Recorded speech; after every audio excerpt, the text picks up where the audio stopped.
Well, welcome back, folks. This video is going to be about one of my other projects I've been working on the side since I'm in between the Honda SL125 and moving on to the Kawasaki F6 clutch work and the Honda CT70 mini trail.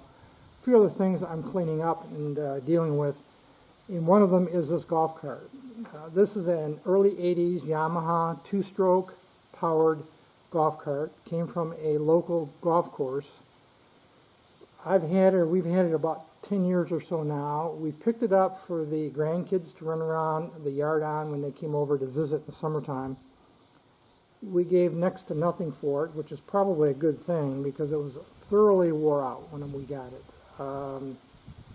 It had been run without an air cleaner at all for some time, and the engine, the top end of the engine was absolutely wore out. It ran, but barely. And it needed an awful lot of work to make it safe and usable for the grandkids.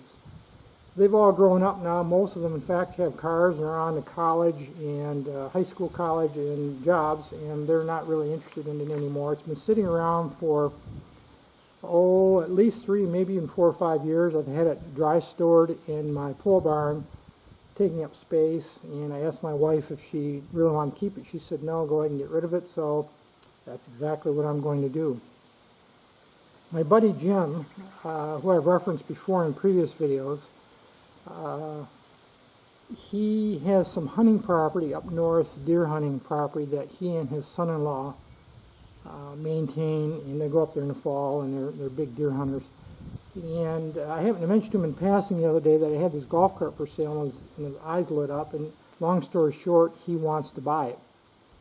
So I had to get it out of storage the other day and charge the battery. It probably needs a new battery because the battery is 10 years old. It did charge up and it does start, but I told him it needs a new battery, which he'll take care of if he chooses to.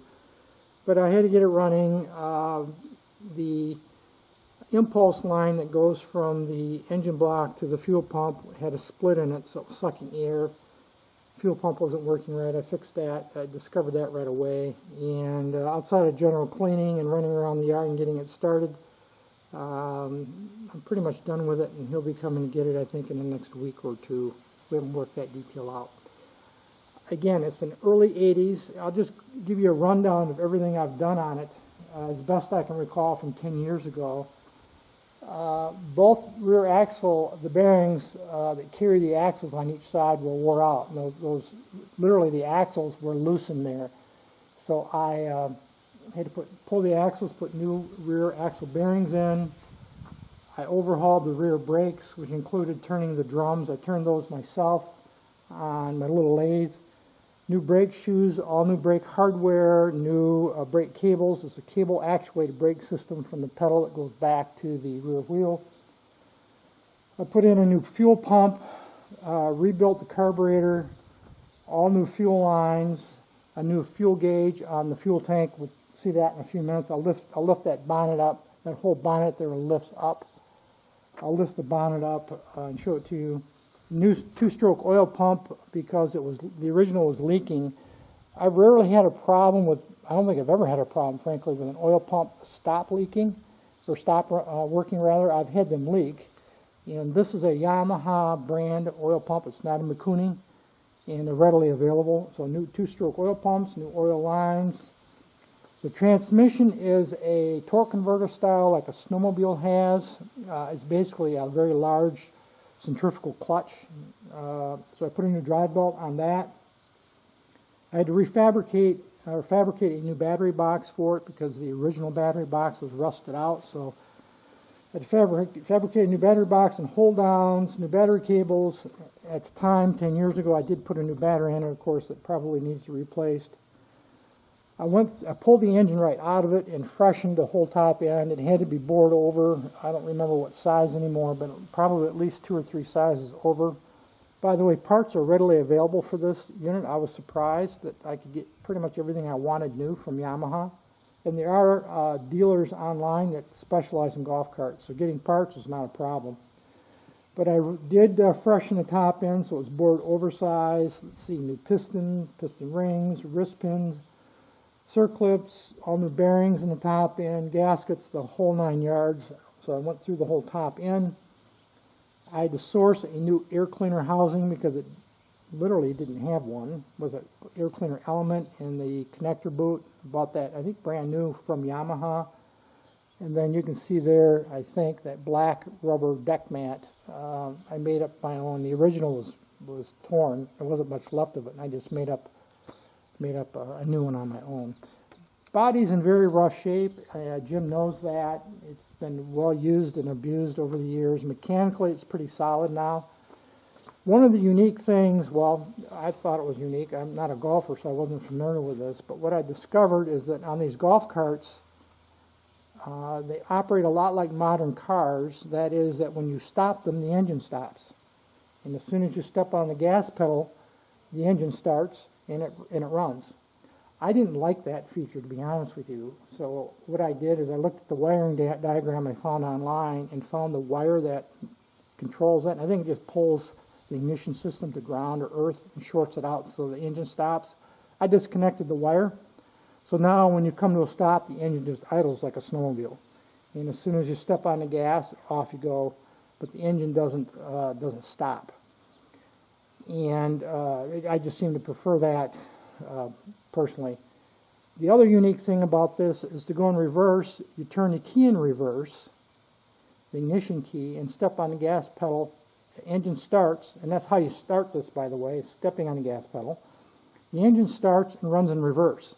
So the starter actually, it's obviously a DC motor, runs in reverse, and the engine runs in reverse until you do your reversing to the point that you want to go forward. You turn the key off, the engine stops, you turn it forward, step on the gas pedal, and now it starts in forward. And off you go. Just like some of these modern new cars, Yamaha was doing it, probably other golf cart manufacturers 30 years or so ago. But anyway, that's been disconnected, and I'll show you under the hood the wire for that, or under the bonnet here in just a second. So let me reposition the camera. I'll open the bonnet, and we'll take a look inside. So you can see what she looks like under the hood. It's pretty compact. Like I said, I think that's about 150 cc's or so. I'm not sure exactly, but I think it's in that vicinity. Honda made these engines specifically, I believe, for golf carts. It's got a very beefy starter motor right down in here. I think you can see that's very robust. This is very well thought out and well designed. Of course, it's a Yamaha. What would you expect? You know, fuel tank, oil injection tank back here. All the electronics and electrical components over there up on that right fender. Everything's pretty much spring-loaded and designed to dampen vibration. The fuel sending gauge right there, I had to replace because, in fact, I had to clean that fuel tank out because it was full of sludge and grass and debris. I was a little surprised by that, but I did pull the tank and I had to flush it out really good, and then the original sending unit here wasn't working, so I put a new one in it. I had all this decking apart at one time to get at the brake cables to run them to the back wheels. So and this does pull out pretty easily. There's a plate in there, and you just slide it up underneath the pedals, and off you go. Let's go around to the other side, and I want to talk a little bit about that kill wire. Down here in the wiring, again, I looked at the original wiring diagram online, and I found this black and white wire right here, and I just put a tag on it. It says idle wire. You can see that, I think, and it ties in right here, and that is what controls the killing of the engine when you put the brake on and come to a complete stop. It shorts out the ignition system, kills the motor. You let off the brake, push on the pedal, the gas pedal, and off, it starts right up and off you go. So I disconnected that and tagged it right there for posterity, so that if myself or anyone else, the new owner, my buddy Jim, wants to hook it back up, they can certainly do so, and put it back the way it was. I tagged a lot of the pieces here. I don't know if you can see those or not. When I had pulled everything apart, because I had to remove the engine, I tagged all the wiring and everything so I knew what went where, so that when I put it back together, I could get it in the right place. And of course, I took photos at the time. And you can probably see the new fuel filter over there. You can tell some of the cables and wiring and such is new.